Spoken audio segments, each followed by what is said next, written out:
With the NFL Combine this week, there is plenty to talk about with the Pittsburgh Steelers, but really there's one position that I think is such a sleeper amongst the eyes of those talking about the Steelers that it needs to be addressed.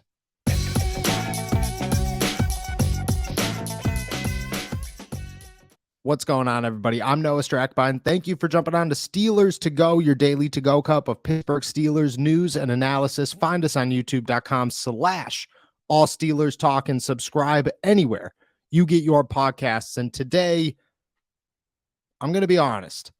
I think there's a position that is so overlooked amongst the Pittsburgh Steelers right now that it's going to upset some people when they use a very high draft pick on this position because they aren't going to see it coming. It's not wide receiver. It's not defensive back. It's not inside linebacker, and it's not offensive line. It's defensive line. And the Steelers, while people acknowledge that they need some help there, aren't being talked about enough about how much help they actually need and how pressing it is that the Steelers are actually able to find a starter early in the draft. The other day, NFL Network's Daniel Jeremiah brought up that he believes the Steelers can find 4 starters with their first 4 picks in the NFL draft. That is 17, 32, 49, and 80. But where do they find what position and how much of a draft impact, how much of a starter do they need with each pick? I think it's very important. The first pick needs to be a position that could step in and make an immediate impact on the field. The second position needs to be a guy that could do the same thing or have the level of upside potential that they could step in any moment in their career and be almost a Pro Bowl caliber player at some point early. Their third guy needs to be, okay, if he's not starting right now, he's playing a pivotal role. So where does defensive end stay? Our defensive line sit within that? It's very easy. I think, and I'm going to plug myself here for a second. I released my first mock draft of the season today. With that mock draft, I have the Steelers selecting Brian Branch out of Alabama with their first pick in the NFL draft. I think that's very easy. I think if he's there at 17, he fills 2 holes for the Steelers. One, he's a slot / a nickel corner. He's able to be versatile, kind of be the next Cam Sutton, and at the same time, plug and play at safety when needed, whether that's a starter instantly or that third safety that they're looking for and have been looking for and was able to utilize with DeMonte KZ. But with their second pick, I see them selecting an inside defensive lineman.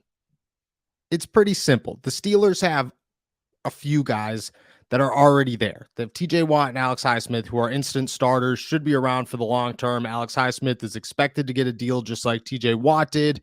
That is how the Steelers build their defense. That's how they've always built their defense. From the outside in, build the defensive line, and then everything else will follow. Cam Hayward is Cam Hayward, but at some point, Cam Hayward's going to hit a point where he starts to decline. Father Time is eventually going to get this guy. I don't know when it's going to happen, and I hope it's not anytime soon, but at some point, Father Time is going to catch up on Cam Hayward. But for the time being, let him rock. He's the starter. You have to expect that they at least try to bring back Larry Ogunjobi, and he's an instant starter at defensive end. Boom. 2 positions needed. DeMarvin Leal, while he has some upside and he made some good plays and you don't know where he's going to play, but he has starting potential at some point in his career. Right now, he is an unknown commodity to the Pittsburgh Steelers. You don't know where he fits best on the defensive line. You don't know when he's ready to be a starter. For right now, he's nothing more than a depth player. And you don't have a nose tackle. And yes, Javon Hargrave would be awesome, but the Steelers are not going to go spend $20 million on a guy to bring him back who probably doesn't want to come back to Pittsburgh because he could land anywhere for a boatload of money and have more defensive freedom than he had in Pittsburgh. Javon Hargrave's out. You need a nose tackle. And I think the Steelers highlight that position, that nose tackle, defensive tackle position where they could move a guy back and forth with ease, He could start at the nose tackle, and then when Cam Hayward retires, you either bump him out to defensive tackle or you allow him to stay in the middle and you replace Cam Hayward with somebody else.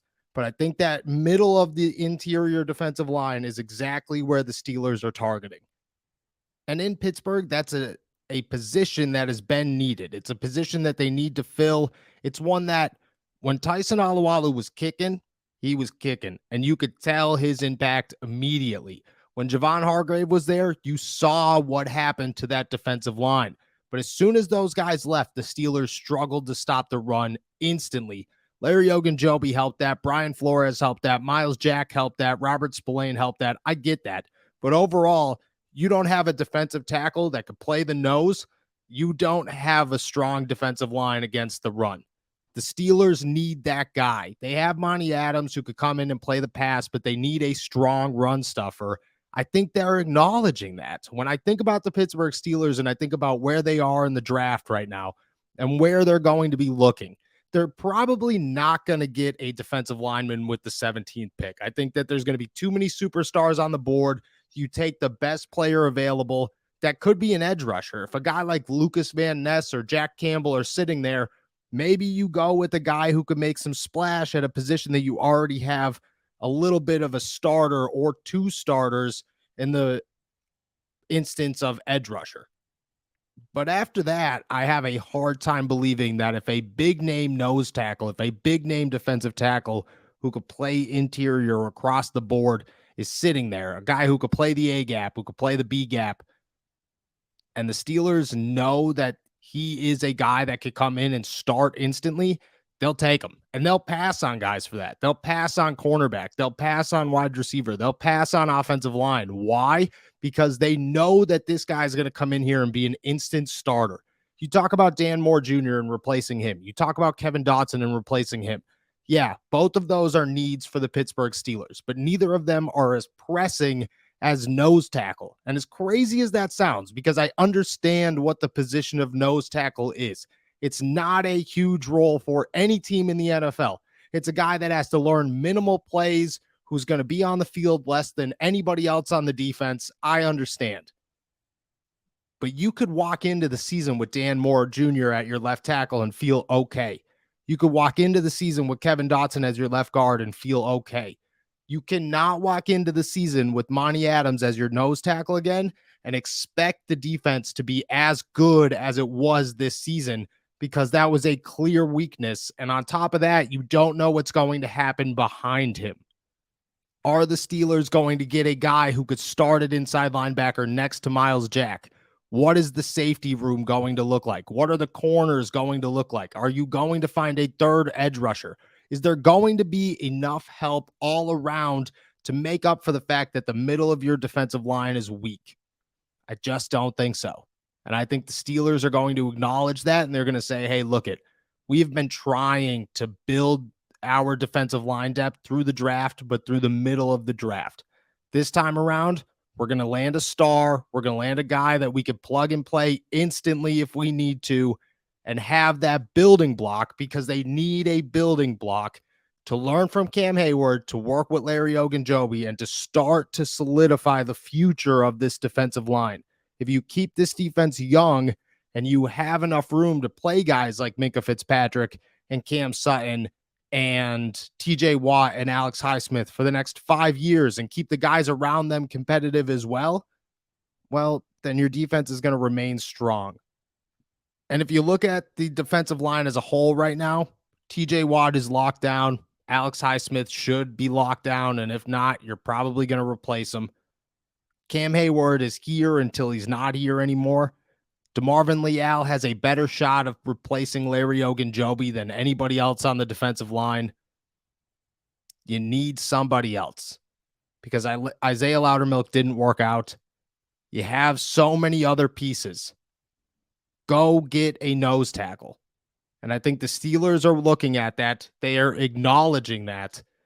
And at the NFL Combine, it would not shock me if a lot of big guys on the defensive line say, yes, I've met with Mike Tomlin and the Pittsburgh Steelers. And when that first or second pick rolls around for the Steelers in the NFL draft, and it's some 300-pound guy who's going to clog up the middle of that field, don't be shocked. Be excited that a building block has entered the room for the Steelers. And even if it's not flashy, it's going to be effective.